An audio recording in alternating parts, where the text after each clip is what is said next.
Vamos con los ciclos económicos. Vale, lo primero que os he puesto en este vídeo son los ciclos económicos de la economía española. La fuente de datos es el Banco Mundial. A ver, un segundito que saque y pueda marcar. Vale, perfecto. Estos datos están obtenidos del Banco Mundial. Digamos que estos serían los ciclos económicos desde el año 1965, bueno, realmente desde el 61 hasta el año 2020. Esta es nuestra famosa pandemia, ¿vale? Lo primero que podemos distinguir en este gráfico es que, a pesar de que tenemos intuitivamente el pensamiento de que los ciclos económicos son sinusoidales, algo así, que a mí me salía un poco churrete. Los ciclos económicos habitualmente no son tan sinusoidales como podríamos pensar. De hecho, la mayoría de los ciclos económicos, digamos, el crecimiento económico va muy poquito a poquito, y la leche que viene y nos volvemos a recuperar poco a poco. Las expansiones duran mucho, las recesiones duran bastante menos, son más rápidas y más abruptas, pero duran menos tiempo y poco a poco nos vamos recuperando y saliendo de la crisis, ¿vale? Esto sería una depresión, etcétera. ¿Qué ocurre? Si os fijáis aquí en la economía española, pues estaría, entre comillas, la época moderna, que sería más o menos a partir de los 80, ¿vale? Con el fin de la dictadura, etcétera. Digamos el periodo desde el 79 en adelante y el periodo anterior. Lógicamente, después de la Segunda Guerra Mundial, etcétera, podemos ver un periodo de crecimientos elevados de en torno al 7 al 8%. Luego aquí está la crisis del petróleo de 1979. Y bueno, estos serían los ciclos, ¿vale? Si aquí hiciéramos un grafiquito así suave, y esto sería la pandemia. Lógicamente, como sabéis, pues el año 2021 se espera un crecimiento en torno al 6 y aunque está por confirmar, más o menos estará por ahí. Cosas importantes. A ver, voy a intentar deshacer todo esto con... Vale, un segundito, saco otra vez esto y lo borro, ¿vale? Borro todo esto que he ido rayando para mostrar lo que quiero decir. Es que la pantalla, disculpad, estoy escribiendo esto con un iPad Pro y el protector se ha roto y de vez en cuando pues me salta el lápiz, que mi hija ve aquí los vídeos, TikTok, etcétera, y de hecho pues tengo que cambiar el protector y de vez en cuando salen cosas raras. Vale, las cosas que yo quería mostraros es que habrá un crecimiento en media potencial de la economía española, que si quitáramos este outlier de la pandemia, más o menos pues haría que el crecimiento medio de la economía española estuviera en torno a un 2%, 2-3%. ¿Vale? Si cogiéramos aquí el 2, digamos que la media de crecimiento de la economía española, haciéndolo a ojo, esto tendríamos que bajar los datos, sacarlo con un Excel o con R, ya haremos gráficos con R, que es el programa que quiero utilizar para mostrar los conocimientos económicos. Entonces a veces estamos por encima de la media y a veces estamos por debajo de la media, pero siempre hay una reversión a la media, ¿vale? Esto se podría demostrar, o se podría más que demostrar, mostrar con modelos econométricos, que de momento no vamos a entrar en estos vídeos. La cuestión es que lo que vamos a ver en estos vídeos de economía es ver cómo el PIB tiende en el corto plazo al alza o a la baja, ¿vale? ¿Y qué puede hacer en este caso el gobierno, los bancos centrales, para reducir el periodo de recesión y eh, generar una expansión del ciclo económico para que se reduzca el desempleo, se genere trabajo, riqueza, se reparta esta riqueza y haya prosperidad en la economía. Vale, más cosas. Una de las cosas también de las que me gustaría hablar es, ya que en el gráfico se ve bastante bien, estoy borrando un segundito, voy a coger esto. Uy, espera, voy a borrar todo lo que he rayado otra vez. Vale. Otra de las cosas que me gusta deciros, ¿vale? Las recuperaciones económicas pueden ser, por ejemplo, cuando pensamos que el futuro es como Mad Max, ¿vale? Cuando la economía cae, pues ya nos quedamos ahí para siempre en decrecimiento o en una recesión, pues eso sería una crisis en L, ¿vale? Si vamos a estar durante largo tiempo en crisis, pero luego pensamos que podríamos salir, pues tendríamos una crisis en U. La mayoría de ciclos económicos recesivos acaban con un ciclo económico en V, ¿vale? Que sería, por ejemplo, este caso. Otros en W, pues este sería el W, ¿vale? Y esto, en función de lo que creamos o de las expectativas que tengamos, deberíamos de apostar a una expansión del ciclo económico por la parte de la política fiscal o por la parte monetaria, ¿vale?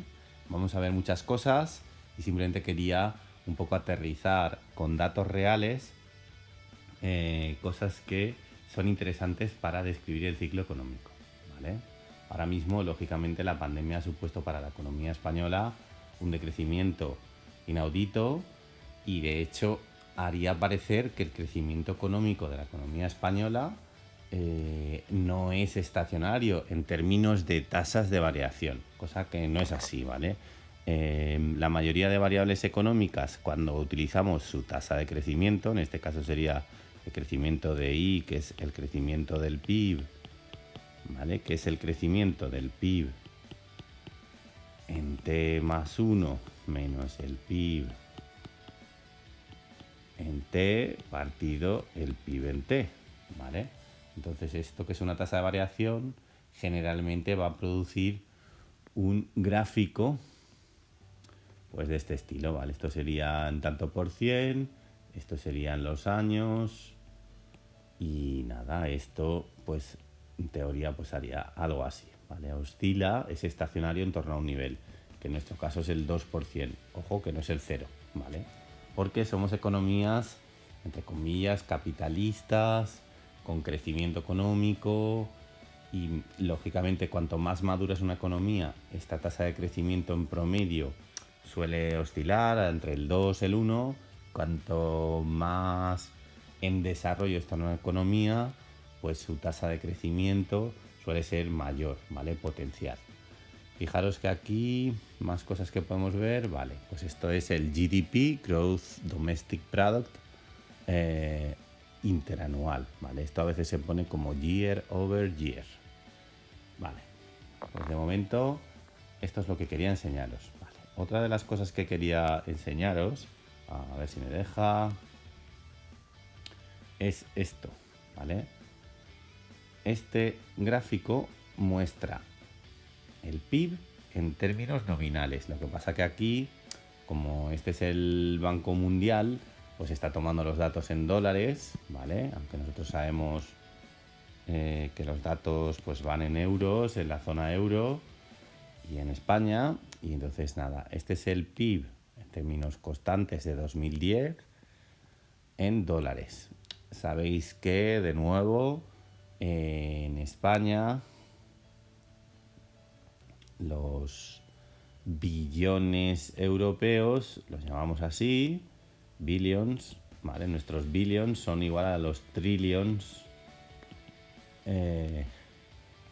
estadounidenses, ¿vale? Entonces, la economía española, justo antes de la crisis, pues llegó a tener, pues casi 1,5, no sé si los llegó a tener. Sí, estaría 1,5, 1,6 trillions, ¿vale? Pero ahora mismo con la pandemia, pues estamos en torno a 1,4 trillions, ¿vale? Todavía como tipo de cambio está por encima de 1, realmente en euros pues tenemos 1,1 billón de euros aproximadamente en la economía española. Esto me gusta enseñároslo porque esto es el dinero que gana la economía o que se produce, ¿vale? El Producto Interior Bruto de la economía española, ¿vale? Esto sería lo que le ha pasado al PIB desde la crisis de Lehman Brothers, ¿vale? Del año 2007, ¿vale? Fijaros que estuvimos prácticamente una década de crecimiento del PIB y estábamos paulatinamente recuperándonos, pero la pandemia pues ha venido a tambalearlo todo, ¿vale? Simplemente quería mostrar un poco que nosotros en los gráficos siempre vamos a poner la I en términos absolutos, pero otras veces pues pondremos el crecimiento de la I, que sería en porcentajes, que sería la gráfica anterior, y estos serían en términos nominales.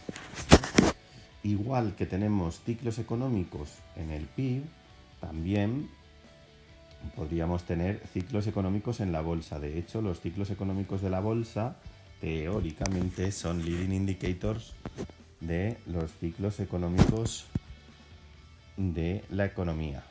Entonces aquí, simplemente por mostrároslo, aquí tenéis los ciclos económicos, las tasas de variación interanuales de la economía española, ¿vale? Fijaros, esto sería en tantos por cien, digamos, la base sería 100, cada año la bolsa pues sube o baja. Fijaros que aquí en el año 2005 pues la bolsa llegó a subir, por esta época la bolsa llegó a subir pues eso, un 20%, a ver que no me deja escribir. Vale, esto llegó a subir un 20%, aunque luego cayó. No son los cierres, ¿vale? Esto es mensualmente cuánto va subiendo. Simplemente quería poner la analogía. Esta línea sí que sería muy parecida a esta línea suavizada a los ciclos económicos adelantados de la economía española, ¿vale? Fijaros, esto es lo que le pasó a la bolsa con la pandemia, que llegó a caer muy rápidamente, pues eso, cerca de un 30%, vamos, en nada, en días, ¿vale?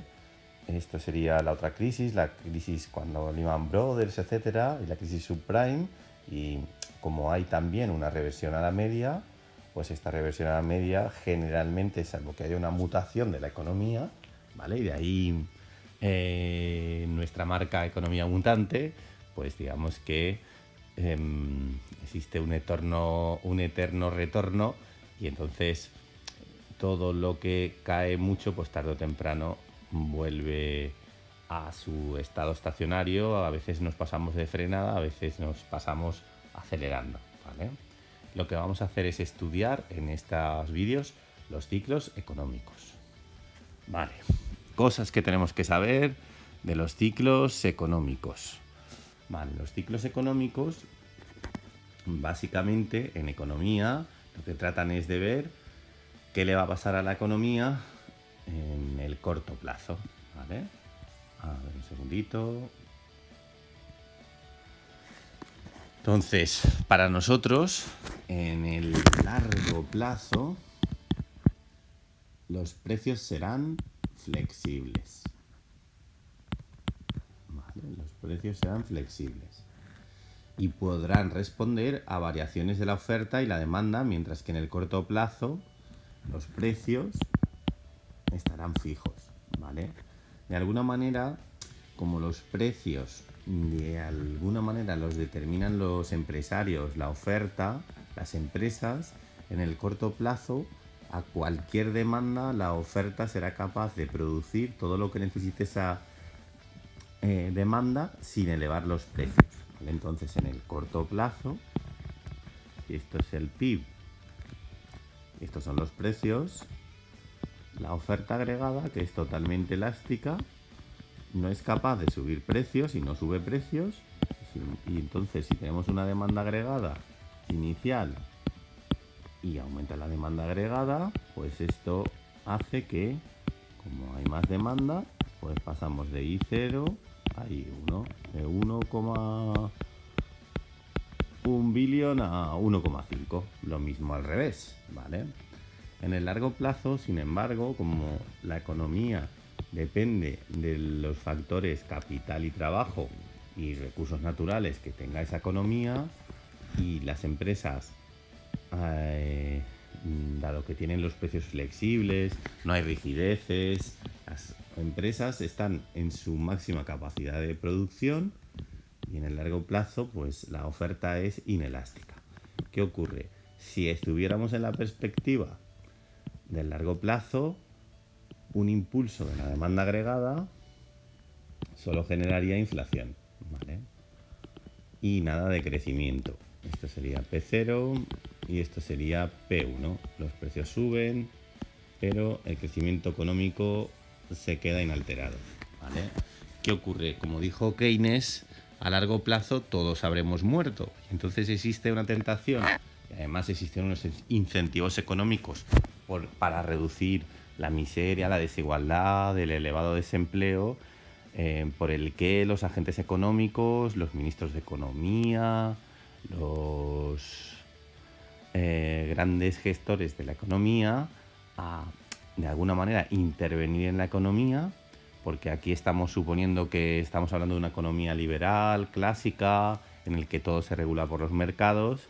Pues al intervenir en esta economía podemos generar un poquito de crecimiento y en el corto plazo pues generar crecimiento económico, y por tanto generalmente un mayor crecimiento supondrá un menor desempleo. Al haber menor desempleo, por supuesto habrá más empleo, más gente consumiendo, y entonces la economía se retroactivará y se retroalimentará ella misma, ¿vale?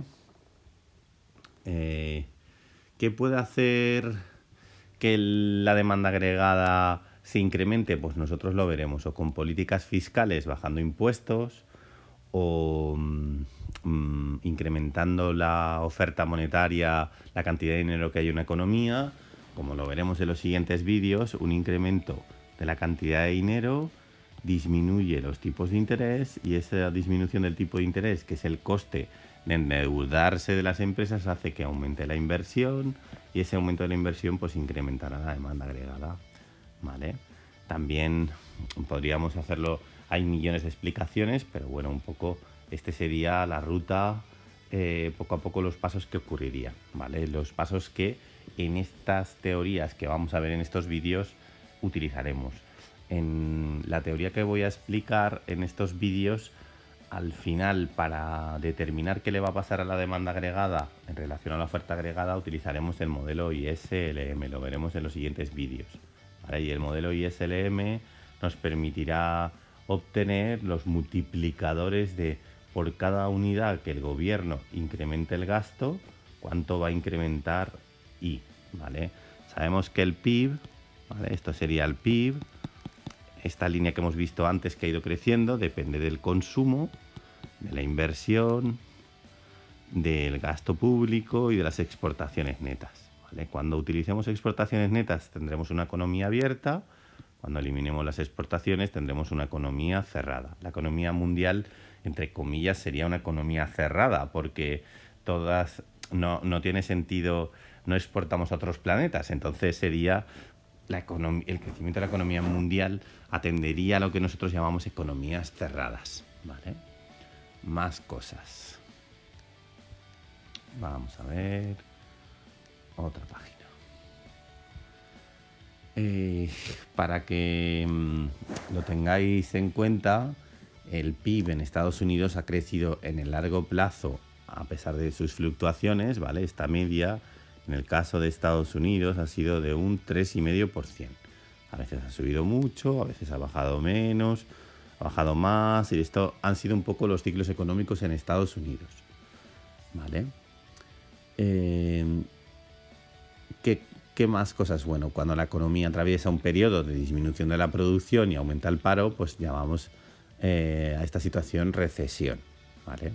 ¿Qué relación hay entre el paro y el PIB? Pues nosotros, los economistas, en la introducción os dije que íbamos a ver la curva de Phillips, que no es lo mismo que la curva de Okun, ¿vale? O la ley de Okun. La ley de Okun relaciona el PIB con el paro, ¿vale? Entonces, si esto se fuera el PIB y esto fuera el desempleo, altos niveles de desempleo traen aparejados bajos niveles de crecimiento. Cuando el desempleo cae, es decir, está mejor la economía, entonces hay mayor renta, ¿vale? Y mayor PIB. Entonces esto sería un poco la ley de Okun, ¿vale?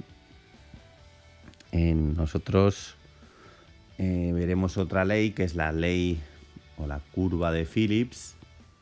La curva de Phillips, ¿vale? Que relacionará el desempleo con la inflación, ¿vale? Entonces, esta curva tendrá el desempleo y aquí tendrá la inflación. También será así y en general pues ocurrirá lo mismo.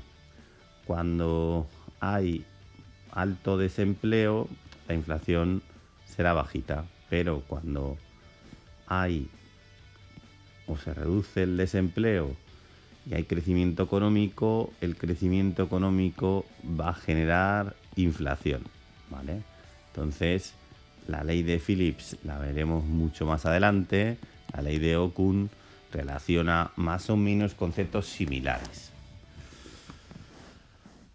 Si hiciéramos un scatter plot, ¿vale? Esto en realidad, en la práctica, ninguna curva es visible en economía. Nosotros ponemos una serie de datos y ajustamos una recta, ¿vale? Esto es lo que intentaremos hacer los econometras, estimando modelos econométricos, sacar estas rectas de regresión que muchas veces la teoría económica nos dice, ¿vale?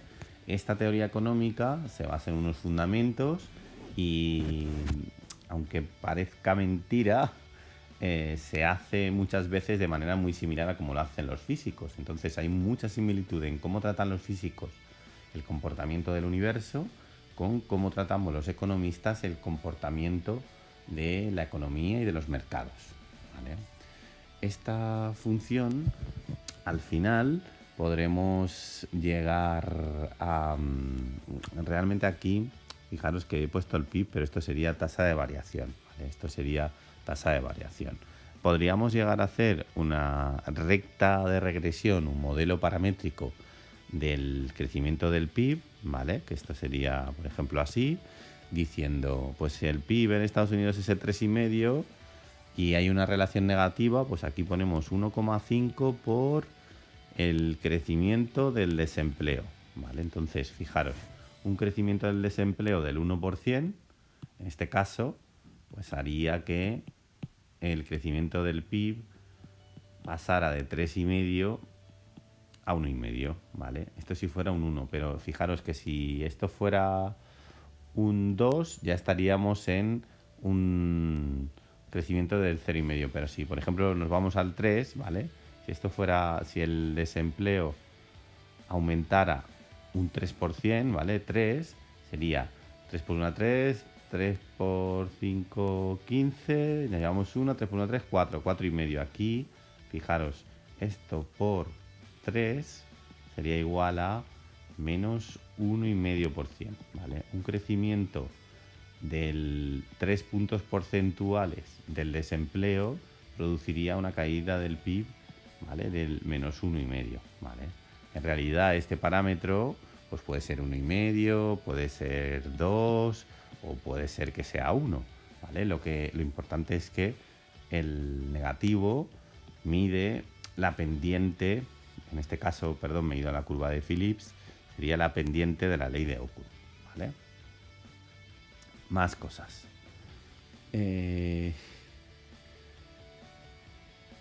Vale.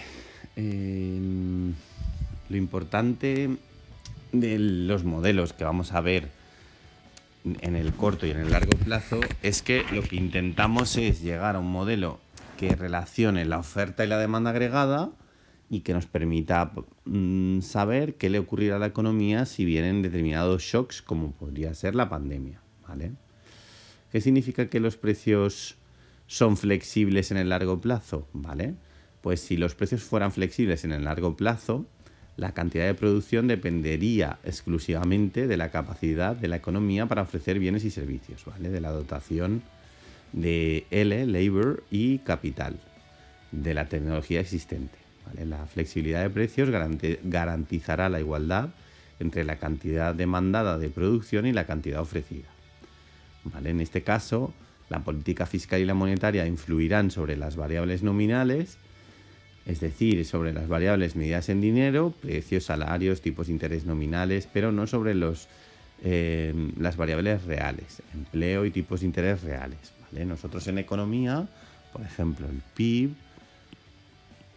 PIB puede ser el PIB nominal y el PIB en términos reales, ¿vale?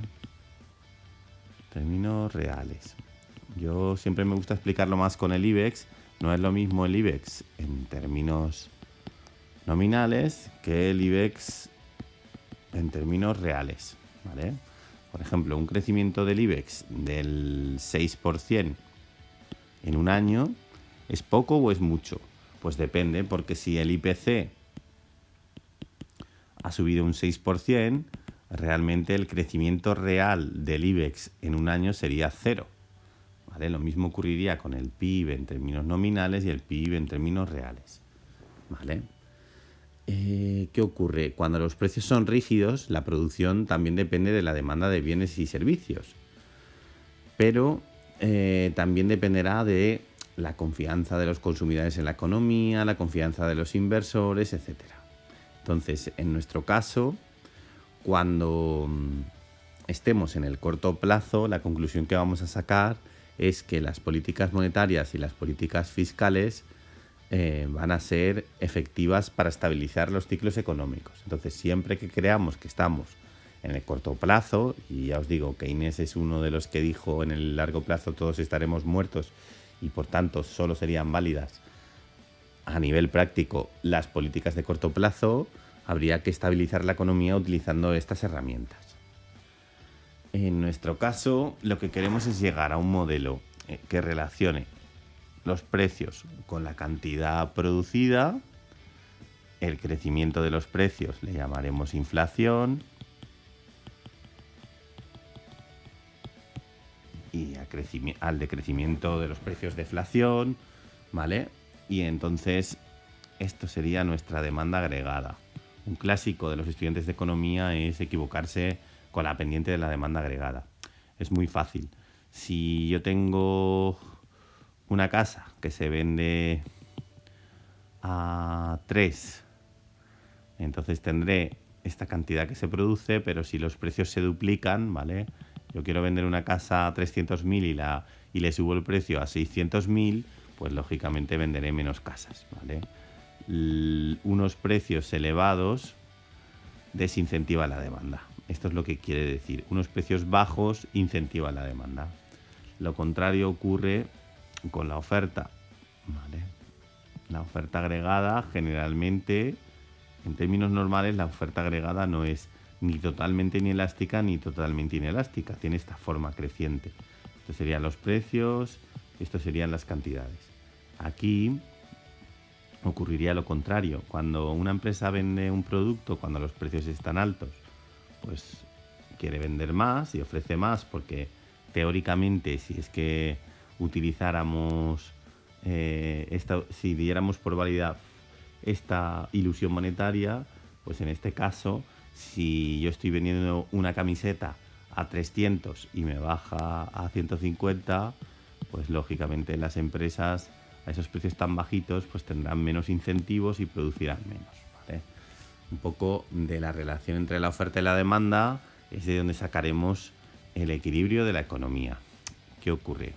En el caso de la demanda agregada, nosotros, ya os digo, en la mayoría de casos, en el muy cortísimo plazo y en el largo plazo, si esto fuera el muy cortísimo plazo y esto fuera la oferta agregada a corto plazo, esto fuera la demanda agregada va a depender del consumo, de la inversión y del gasto público, ¿vale? Entonces, un cambio tanto del consumo como de la inversión como del gasto público, que pueden verse favorecidos por expectativas positivas o bien por políticas fiscales o políticas monetarias o expectativas, simplemente con que tengamos la expectativa de que la cosa va a ir mejor, ya aumenta la inversión o ya aumenta el consumo, ¿vale? Pues estas expectativas, o bien a través de la política fiscal o la política monetaria, esto hará que se desplace hacia la derecha la demanda agregada, desde aquí a aquí. Y esto lo que hará es hacer que haya y se produzca crecimiento económico, ¿vale? Por ejemplo, un aumento de la oferta monetaria,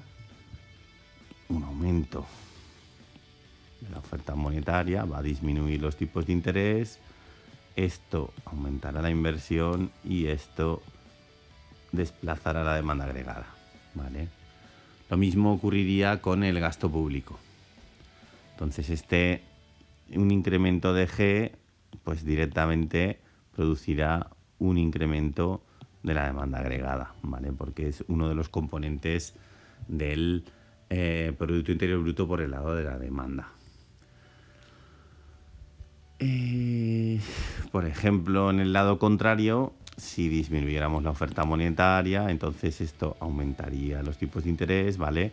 Ahora estamos oyendo mucho el tapering. El tapering trata de disminuir la oferta monetaria. ¿Qué ocurre? Si disminuye la oferta monetaria, suben los tipos de interés. Al subir los tipos de interés, baja la inversión y esto puede hacer que caiga el crecimiento económico, ¿vale? Aquí hay mucho que decir y como no es el objetivo de estos vídeos, no vamos a entrar, aunque entraremos más adelante. ¿Qué ocurre? Y con esto acabo. En el caso de los tipos de interés, también hay mucho que decir y lo repetiré en varios vídeos. Los tipos de interés en economía suelen utilizarse, se utiliza la R de rate, pues se utiliza un único tipo de interés, ¿vale? Pero en realidad los tipos de interés son una ETI, estructura temporal de tipos de interés, ¿vale? Y los tipos de interés pues tienen una pendiente como esta. Los tipos de interés a un año pues no son iguales que los tipos de interés a 10 años, que los tipos de interés a 30 años. Lo normal es que haya una ETI creciente mientras esperemos que haya crecimiento económico y en términos de normalidad. Sí que es verdad que los tipos de interés llevan muy planos o prácticamente planos, entre comillas, mucho tiempo desde que empezó la crisis, pero vamos, lo normal no es que los tipos de interés tengan el mismo plazo a todos los niveles. En este caso los tipos de interés incluso están en negativo. No voy a entrar ahora en eso, ¿vale? Pero nosotros supondremos siempre, ya no para estas explicaciones teóricas, el nivel del tipo de interés, sino si el tipo de interés va a subir o bajar y si eso fomentará mayor inversión o menor inversión, ¿vale? Lo último, vamos a hacer una pequeña pincelada con la oferta agregada. La oferta agregada pues mide la relación entre la cantidad de bienes y servicios ofrecidos y el nivel de precios, ¿vale? La inclinación, pues lógicamente dependerá del horizonte temporal, ¿vale? Entonces la oferta agregada tiene en el largo plazo es oferta agregada, en el largo plazo es totalmente inelástica. En el cortísimo plazo es totalmente elástica y en términos intermedios, ¿vale? Pues tendría esta forma, ¿vale? Y estos serían los precios y esto las cantidades. ¿Qué ocurre? En el largo plazo, la producción final estacionaria de una economía pues depende de las dotaciones, por eso le pongo aquí una rayita, porque se supone que ya no tenemos más capital y no lo podemos aumentar, tanto de capital como de trabajo, ¿vale? Entonces, una economía como la española, pues si tiene, imaginaros, 48 millones de habitantes, pues de ahí no puede pasar, ¿vale? Luego el capital es más relativo que se pueda aumentar o no. Y luego incluso podríamos decir los recursos naturales, a veces lo incluyen. Incluso aquí le ponen un factor tecnológico, ¿vale? Que esta es la ecuación de Solow, pero aquí todavía tampoco vamos a entrar porque este es un curso introductorio, ¿vale? La cuestión es que en el largo plazo, lo que hemos dicho, solo va a afectar crecimientos de la demanda agregada al nivel de precios. Más cosas. Aquí, pues nada, un incremento de la demanda agregada lo que nos hará, pues es lo que hemos dicho. Pasar de P0 a P1. Yo creo que con esto ya nos podríamos quedar totalmente satisfechos, porque habríamos visto todo lo necesario para saber cómo vamos a jugar en economía. Si queréis, para acabar este vídeo, voy a poner aquí, esto sería el PIB, esto serían los precios. Voy a mezclar, por un lado, la oferta, el gráfico que acabo de hacer, oferta agregada en el largo plazo, ¿vale? Imaginaros que yo tengo esto, demanda agregada inicial, ¿vale? Y entonces, este sería mi P0, ¿vale? Pero este es mi P0 que en el largo plazo será, fijaros que en el corto plazo yo supusiera que los precios son rígidos, ¿vale? Entonces, si los precios fueran rígidos y no se pudieran alterar, entonces en este caso, si la demanda agregada se expandiera por cualquiera de los motivos que hemos dicho, nosotros pasaríamos del punto A al punto B, ¿vale? Pero con el paso del tiempo, dado que aumenta la producción, ¿vale? Pasaríamos de I0 a I1, ¿vale? Entonces, nosotros al pasar a B, la producción ascendería, ¿vale? Por encima del nivel de pleno empleo. ¿Qué ocurre? Con el tiempo, los salarios y los precios se ajustarán a la subida debido al aumento de la demanda. Como hay mucha demanda, ¿qué ocurrirá? Que los productores tenderán a subir los precios. Por decir, oye, mira, yo vendo esto y encima todavía hay más gente que quiere comprar. Hemos pasado de I1 a I0 porque I1 se supone que es el equilibrio de largo plazo. Pues como he pasado de A a B y todavía hay gente que sigue demandando, pues lo que voy a hacer es, voy a subir un poquito los precios porque, oye, todo el mundo quiere mis productos. Entonces, al final, ¿qué ocurriría? Que pasaríamos al punto C. También de nuevo, como suben los precios los productores, también los trabajadores querrían aumentos de salario, etcétera. Esos aumentos de salario supondrían aumentos de costes. Al final, lo que ocurriría es que la producción poco a poco volvería al nivel inicial y los precios subirían hasta un nivel mucho más elevado, ¿vale? Entonces, ¿qué es verdad y qué es mentira? Pues aquí no hay ni verdades absolutas, ni mentiras, ni modelos equivocados.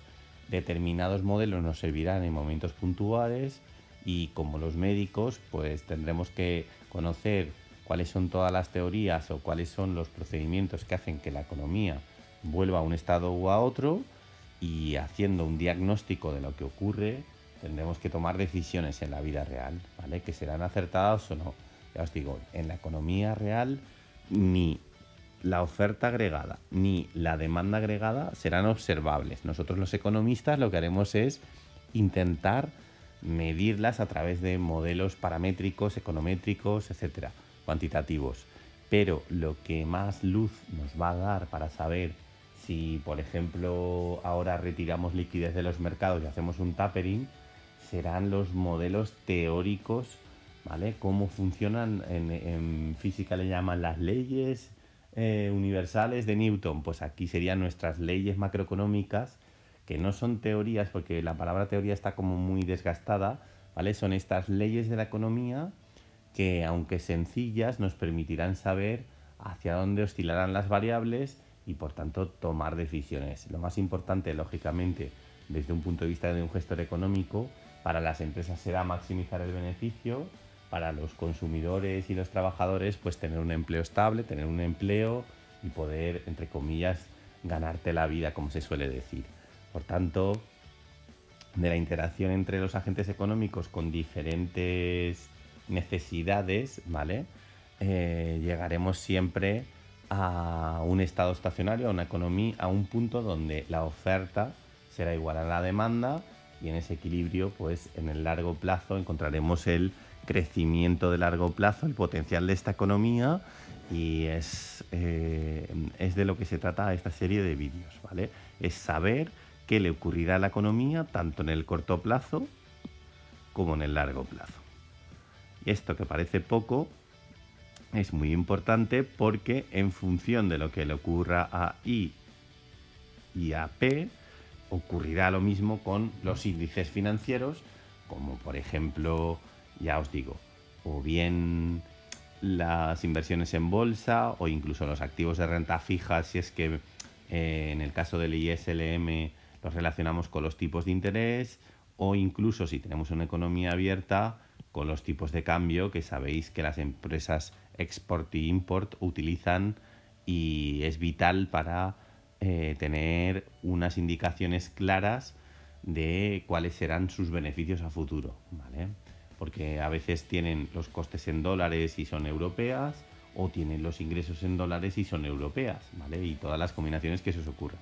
También, al igual que podemos invertir, lógicamente, en acciones que apuestan a beneficios, que tienen una correlación del 90% con el crecimiento del PIB, lo mismo ocurrirá, podremos invertir en tipos de interés o en activos de renta fija o incluso en divisas del mercado Forex, ¿vale? Espero que os haya gustado este primer punto de los ciclos económicos, ¿vale? Fijaros que si hiciéramos esta gráfica, que conforme voy hablando se me ocurren cosas, ¿vale? Fijaros, esto sería nuestro estado estacionario, ¿vale? Esto sería nuestro crecimiento a largo plazo. Entonces nosotros hay un shock de demanda que pasa de D0 a D1, de A1, ¿vale? Entonces nosotros tendríamos crecimiento económico, estaríamos aquí. Este sería nuestro punto A, este sería nuestro punto B y luego este sería el porcentaje del PIB, ¿vale? Y este sería nuestro punto C, ¿vale? Y aquí, pues nosotros sabemos que habrán crecido los precios, ¿vale? Este sería un trozo del ciclo económico, ¿vale? Aquí generalmente es cuando compran en renta variable y aquí generalmente es cuando se reducen posiciones en renta variable. Y nada, espero ahora sí que os haya gustado el vídeo. Si os ha gustado ya y no estáis suscritos, suscribíos y darle a like y hacer cualquier comentario, el que queráis. Un abrazo y hasta el siguiente vídeo.